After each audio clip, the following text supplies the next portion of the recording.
No, when I looked within, it was there as usual, seemed not to have moved at all. I could not think about what I saw. I could only express my stunned reaction by running down the beach with everything in me crying out, "I love you, I love you." I ran clear to the Ocean Park pier before dropping from sheer exhaustion. Lying there, I tried to think about what I had seen and learned, but there was only a blank mind. Next day, the priest, foreboding presence, comes barging into her classroom. She's in 3rd grade. I think she's 7 years old, and in the middle of a spelling test, and says, "You, Roberts girl, where is your soul?" And of course, she was scared and shocked, and she couldn't think of an answer, and she put her hand on her stomach and said, "Your soul is in your belly?" And everyone started to laugh. And then she called on the priest called on some other kid, and the kid gave the correct catechism answer: a soul is a spiritual being which cannot be seen with the visible eye. And she realized that she had been tricked, that the priest had asked her, "Where is your soul?" And the boy had given the answer to the question, "What is your soul?" And so then she started to think about the relationship between this power within and her soul. While this power might be inside my soul, it was not me, was not my soul. This power was far greater than myself. It was beyond my control, a power unto itself. But if it was not me and not God, what was it? Again, I was back to square one. The interior power did not accord with anything I ever heard or learned of God. That God could be so close, so utterly obvious, and totally known to me, and a constant teacher? No, I had never heard of such a thing. God was beyond us. Though he knew our most secret thoughts, words, and deeds, yet he was not so evident or conspicuous as the power within. The most satisfying conclusion I could come up with was this: although the power was not God himself, it was nevertheless God's way of letting me know him, of communicating with me, of teaching me. This conclusion I found satisfying, for a while at least. So, probably because she was a little young and maybe a little immature, I don't know, the sisters at the Catholic school decided to have her repeat 3rd grade. She flunked 1st grade. She goes and says, as soon as she hears this news, walks back to school and says, "Hey, let me see my test. Here it is, but I'm right in the middle. I didn't flunk anything." And she didn't get great grades in anything either, but academically there wasn't a justification for her having to repeat. And the sister refused to give her an answer. They said, "I've already talked to the principal about this, and she has agreed, and that's that. So please leave. I have to go in a few minutes." Right then and there, I checked all sisters off my list of authentic human beings forever. Sisters were nothing but puppets who kowtowed to authority and never dared to stand on their own. If something was unjust or plain wrong, they wouldn't say a word, wouldn't lift a finger. What is more, they all put on similar faces in public, which wasn't their true face at all. And then it came time for some of the sisters to be transferred to a different congregation, and their mom asks her to say goodbye.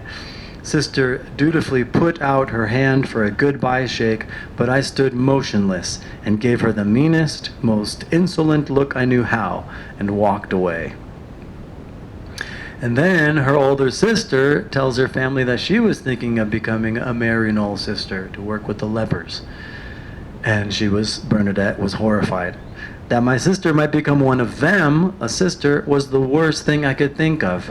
Since she was still in high school, however, there was always time to change her mind, and I waited for this like a cat for a mouse. Every so often I'd ask her if she still wanted to join the Maryknoll sisters, and when she said yes, I'd feel as sad as if she were about to die. Once, after several months had gone by and I had not heard any talk of her going, lying in bed one night, I had to break the silence. "Marge! Hey, Marge! Do you still want to be a Maryknoll sister?" Half asleep, she replied groggily, "I don't know." That's all I needed to hear. Immediately, I jumped out of bed, burst into my parents' room to wake them up with the happy news: "Marge doesn't want to be a Maryknoll sister anymore." After a few moments of silence, Dad said rather grouchily, "Fine, just go back to bed." I always liked to think I had something to do with Marge's change of mind. All my ranting against those ogres finally paid off.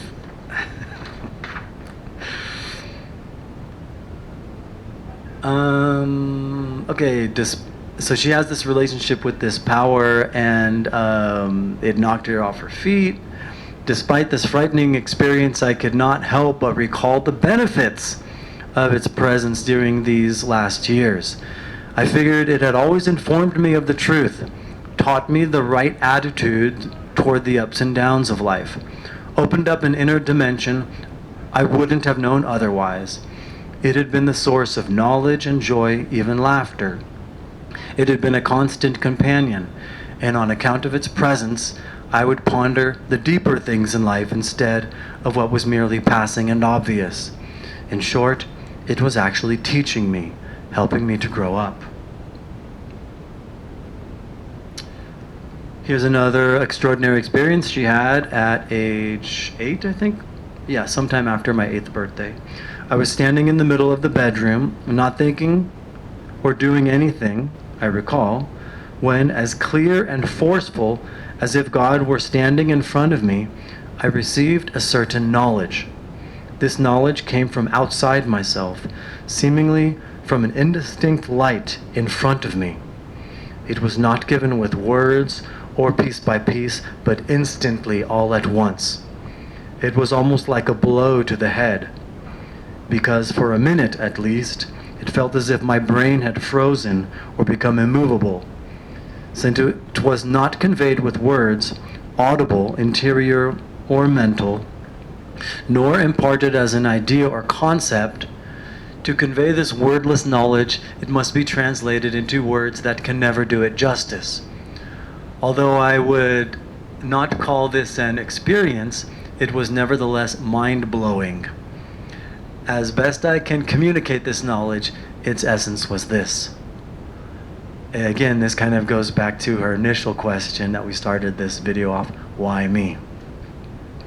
From the beginning, God had a specific plan for my life, an unalterable plan that would be accomplished regardless of me, my desires, my plans, or anything going on in my life. I would not die until this plan had been completed, and someday this plan would even be known to others.